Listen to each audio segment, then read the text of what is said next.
If I can first come to you, Captain Raghu Raman, when we were speaking earlier, you mentioned as a security and an intelligence expert how perhaps banning social media or banning the internet could be counterproductive. Can you just explain that to our viewers, please? Well, that statement needs to be put in full context. I think the cutting off of the internet, which is a response, not just the Indian governments all over the world do that, is more like akin of establishing a curfew on the virtual highway.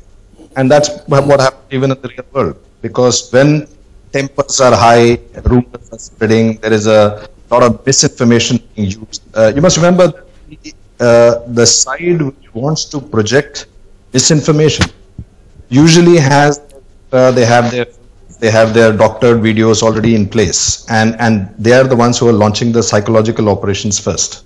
So first and foremost, I think the first step that any government or establishment takes is to impose a strategic pause or a tactical pause, so that you slow the situation down, you get a sense of what is happening, and it's exactly like imposing a curfew. And a curfew is normally imposed in volatile areas for a certain period of time, by which you get a sense of what's going on, and after that you release the traffic, whether it's physical traffic or internet traffic, in a phased manner.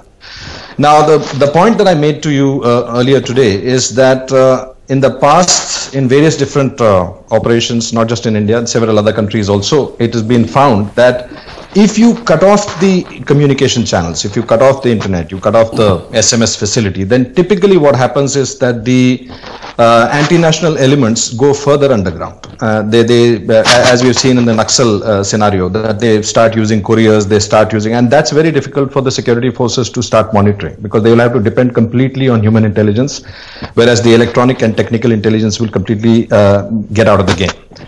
So a strategy that is being found to be more effective is to allow the internet, because it has, or allow communications to happen, because it has 2-3 elements. Firstly, it is not inconveniencing more than 99% of the people who have no involvement with any sort of an anti-national activity, but who get affected each time there is a curfew, whether it's a virtual curfew or a digital or a real curfew.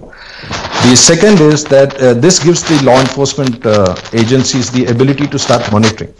They can start seeing who the people who are propagating this kind of hate information or misinformation or posting videos which are obviously doctored, or basically using that platform to do seditious activities or to agitate people and to raise the tempers. Now, if you cut the internet, there is no way you can trace who's doing it. There's no way you can go to the source.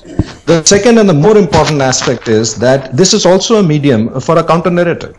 So if the government, the establishment, or anybody else who is not involved in this wants to give a contrary view as to what's happening, if there is I heard a young gentleman talking earlier in your program and saying that 95% of the people are not involved. Now, if 95% of the people are not involved, then it's a very good platform to give that counter narrative. And unfortunately, when we cut off the internet for a long period of time, both these two advantages, which is monitoring as well as the counter narrative, they both get thrown out with the bathwater.